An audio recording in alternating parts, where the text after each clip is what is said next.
శ్రీ మహావిష్ణు అంశగా పాండురంగడు దేశంలో 2 చోట్ల స్వయముగా వెలసను. మొదటిది మహారాష్ట్ర పండరీపురం, రెండవది కృష్ణా జిల్లాలో బందరు తాలూకా చిలకలపూడి గ్రామం.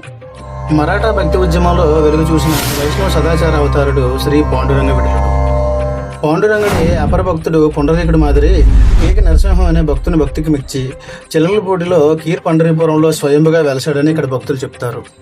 ఆలయ ప్రాంగణంలో ఉన్న 350 ఏళ్ల నాటి అశ్వత్ రకానికి చెందిన రావి చెట్టు కలదు. ఇది దేశంలో ఉన్న 7 మహిమాన్విత రావి చెట్లలో ఒకటిగా చెప్తారు.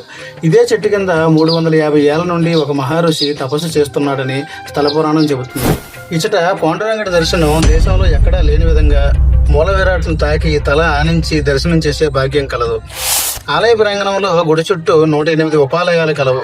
వీటిలో పాండురంగడి భక్తులు భక్త తుకారాం మరియు దేవాది దేవతలు కలవు. స్థితికారుడైన శ్రీ మహావిష్ణువు విశ్వస్థితిగతులను పర్యవేక్షిస్తూ యుగానికి అవతారం ఎత్తుతాడని పురాణాలు చెబుతున్నాయి. ఆలయ ప్రాంగణంలో సహస్రలింగాల కైలాస మండపం పరమ వైభవంగా నెలకొల్పును. మరియు 12 గణపతులు, నందుల విగ్రహాలు కలవు.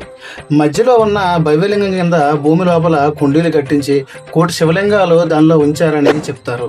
ఈ ఆలయ నిర్మాత టేకి నరసింహం విజయనగరం జిల్లా ఉత్తరావెల్లికి చెందిన ఆయన.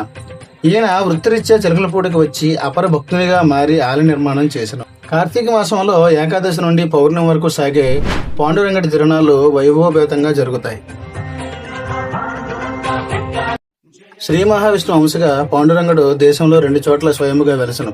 మొదటిది మహారాష్ట్ర పండరీపురం, రెండవది కృష్ణా జిల్లాలో బందరు తాలూకా చిలకలపూడి గ్రామం. మరాఠా భక్తి ఉద్యమంలో వెలుగు చూసిన వైష్ణవ సదాచార అవతారుడు శ్రీ పాండురంగ విఠలుడు.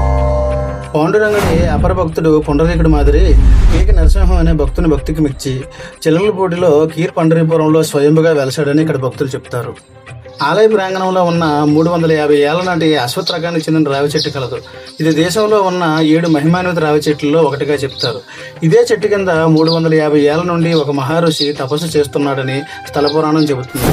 ఇచ్చట పాండురంగడి దర్శనం దేశంలో ఎక్కడా లేని విధంగా మూల విరాట్ను తాకి తల ఆనించి దర్శనం చేసే భాగ్యం కలదు. ఆలయ ప్రాంగణంలో గుడి చుట్టూ 108 ఉపాలయాలు కలవు. వీటిలో పాండురంగడి భక్తులు భక్త తుకారాం మరియు దేవాది దేవతలు కలవు.